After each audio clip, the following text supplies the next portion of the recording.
అందరికీ నమస్కారం. మన దేశంలో అప్రాక్సిమేట్గా ఒక 5 కోట్ల ఫేక్ ఓటర్స్ ఉండొచ్చా? మీకు ఏమనిపిస్తుంది? 5 crores, 6 crores, 10 crores ఇవేవి కావు సార్. ఆధారంగా 15 crores ఫేక్ ఓటర్స్ ఉన్నారంట ఇండియాలో. సర్ప్రైజ్. ఒక్కసారి ఆలోచించండి, మన ఇండియాలో 15 crores ఫేక్ ఓటర్స్ ఎట్లకెళ్ళి వచ్చిండ్రు? ఎంత పెద్ద గేమ్ నడుస్తుంది. ఈ ఫేక్ సర్టిఫికేట్స్ క్రియేట్ చేయడం ఒక 12 స్టేట్స్లో విపరీతంగా జరుగుతుంది. కానీ ఇవన్నీ నార్త్లో ఎక్కువ జరుగుతాయి, సౌత్ కంటే. ఇన్ని కోట్ల మంది ఫేక్ ఓటర్స్ మన ఇండియాలకు చాలా ఈజీగా రాగలిగారు. ఎందుకంటే మన కంట్రీలో ఫేక్ ఆధార్ కార్డ్ తీసుకోవడం కానీ, ఫేక్ ఆధార్ కార్డ్ క్రియేట్ చేసి ఇవ్వడం కానీ ఓ పెద్ద నేరం ఏం కాదు. దానికి ప్రూవ్ అయితే 10 ఏళ్ళు 20 ఏళ్ళు జైలు శిక్ష ఉంటుంది అనేది ఏమీ లేదు. చాలా చిన్న తప్పు అది. ఏదో ఒక రాజకీయ పార్టీ నాయకులు వస్తారు, వీళ్ళని నడిపించుకోపోతారు. ఆధార్ యాక్ట్లో ఏముంది? ఒక మనిషి 6 months కంటే ఎక్కువ మన ఇండియాలో ఉంటే వానికి ఆధార్ కార్డు ఇచ్చేయచ్చు.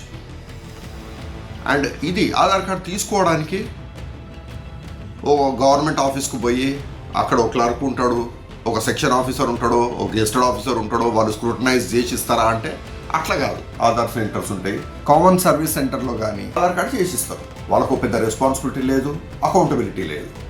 వాళ్ళకి కావాల్సింది బిజినెస్. ఆధార్ కార్డు తీసి ఇచ్చేస్తారు. అట్లా మనం మస్తు వీడియోలు చూసినాం, ఆ ఫేక్ ఆధార్ కార్డు చేసి ఇచ్చేటోళ్ళని పట్టుకున్నట్టు.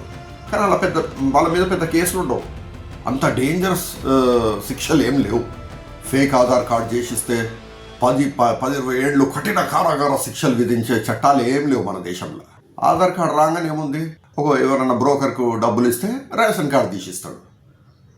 ఎందుకంటే రేషన్ కార్డు తీసిచ్చుడు కూడా, ఫేక్ రేషన్ కార్డు తీసుకోవడం కానీ ఇచ్చుడు కానీ అదో పెద్ద నేరం కాదు. ఈ 2 సర్టిఫికెట్లు రాగానే మున్సిపల్ కార్పొరేషన్ ఆఫీస్కి పోవాలి, అక్కడ బ్రోకర్ని పట్టుకోవాలి, 2-3 వేలు పడేస్తే ఫేక్ బర్త్ సర్టిఫికేట్ తీసిస్తారు. అది కూడా పెద్ద నేరం ఏం కాదు. ఇప్పుడు ఈ 3 సర్టిఫికెట్లు తీసుకొని ఓ తహసీల్దార్ ఆఫీస్కో, ఓ రెవెన్యూ ఆఫీస్కో, కామన్ సర్వీస్ సెంటర్కో పోయి ఈ 3 సర్టిఫికెట్లు ఒక బ్రోకర్ చేతిలో పెట్టేసి నాకు రెసిడెన్షియల్ సర్టిఫికేట్ కావాలి అంటే వాడు మంచి సంతోషంగా ఎంతో అంత తీసుకొని రెసిడెన్షియల్ సర్టిఫికేట్ తీసి ఇచ్చేస్తాడు. ఇది కూడా పెద్ద కేసేం కాదు. నెక్స్ట్ కావాల్సింది ఏంటి? Voter ID card. ఇన్ని సర్టిఫికెట్లు వచ్చినాక ఓటర్ ఐడి కార్డు రాదా? ఓటర్ ఐడి కార్డు కావాలంటే ఏం కావాలి? ఒక 3 సర్టిఫికెట్లు కావాలి. ఒకటి 18 years ఏజ్ అబోవ్ అయి ఉండాలి, అది బర్త్ సర్టిఫికేట్ చూపించేస్తుంది. ఇండియన్ సిటిజన్ అయి ఉండాలి, అది ఆధార్ కార్డు చూపించేస్తుంది. అండ్ ఆ ఏరియాలో ఉండాలి, అది రేషన్ కార్డు చూపించేస్తుంది. ఓటర్ ఐడి కార్డు వచ్చేసినట్టే. మన దేశంలో ఏదో పెద్ద గేమ్ నడుస్తుంది, దీనికి మనం అందరం బాధ్యులమే.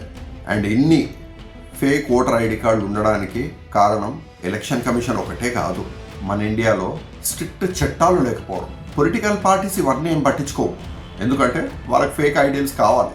ఈ ఫేక్ సర్టిఫికేట్స్ క్రియేట్ చేసి ఇచ్చే దొంగన కొడుకులను, ఏజెంట్లను, వాళ్ళకి సపోర్ట్ చేసే రాజకీయ నాయకులను ఎంత కఠినంగా శిక్షించాలంటే వేరోళ్ళు ఈ తప్పులు చేయడానికి ధైర్యం కూడా చేయదు. అందుకే మీ అందరికీ చేతులెత్తి దండం పెట్టి కోరేది ఏంటంటే, ఓట్లు వేసేటప్పుడు సెంటిమెంట్లతోనో ఒక పార్టీ మీద అభిమానంతోనో ఓట్లు వేయకండి. క్యాండిడేట్లను చూడండి, ఎవరు కరెక్ట్గా రూల్ చేయగలుగుతారు అనుకుంటారో వాళ్ళకి మాత్రమే ఓటు వేయండి. ఎలిజిబుల్ క్యాండిడేట్స్కి మాత్రమే ఓట్లు వేయండి, పార్టీ పరంగా కాదు. మేము రాజకీయాన్ని వ్యాపారంగా కాకుండా నిజాయితీగా, బాధ్యతగా చేద్దామనుకుంటున్నాం. ప్రజా సర్కార్ party. Thank you so much.